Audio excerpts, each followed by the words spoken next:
ಅದಾದಮೇಲೆ P U C ಬುಕ್ಸ್ಗಳು first ಇಯರಿಂದ ಸೆಕೆಂಡ್ ಇಯರು, ಕೆಲವರು ಸೈನ್ಸು, ಕಾಮರ್ಸು ಅಥವಾ ಇನ್ಯಾವುದೋ ಬೇರೆ ಕ್ಷೇತ್ರದಲ್ಲಿ ಓದಿರ್ತಾರೆ.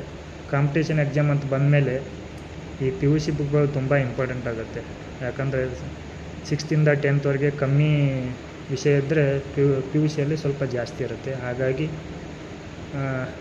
ಪಿ ಯು ಸಿಯಲ್ಲಿ ಇತಿಹಾಸ, ರಾಜಶಾಸ್ತ್ರ, ಎಕನಾಮಿಕ್ಸು, ಅರ್ಥಶಾಸ್ತ್ರ ಮತ್ತು ಸೋಷಿಯಲ್ ಸೈನ್ಸು ಸ್ವಲ್ಪ ಹೆಲ್ಪ್ ಆಗುತ್ತೆ. ಹಾಗಾಗಿ ಇಲ್ಲಿ ಸಹ ಆ ಬುಕ್ಕುಗಳನ್ನ ಚೆನ್ನಾಗಿ ರೆಫರ್ ಮಾಡಿ, ಚೆನ್ನಾಗಿ ನೋಟ್ಸ್ ಮಾಡಿ ತೆಗೆದು ಇಟ್ಕೊಳ್ಳಿ.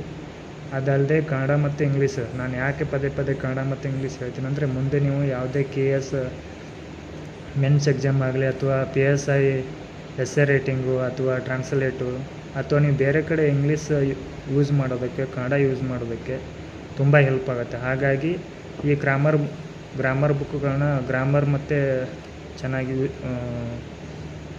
ಇನ್ನೊಂದು ಸಲ ನೋಡ್ಕೊಳ್ಳಿ, ಅದು ಯೂಸ್ ಆಗುತ್ತೆ.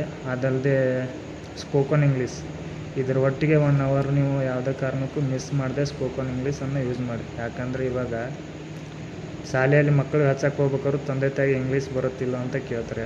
ಅದಕ್ಕೋಸ್ಕರ ಇದು ಎಕ್ಸಾಮ್ ಅಲ್ಲ ಅಂದ್ರೂ ಜೀವನಕ್ಕೋಸ್ಕರ ಆದರೂ ಅದ್ರ ಬಗ್ಗೆ ಸ್ವಲ್ಪ ಒಲವು ಕೊಡಿ.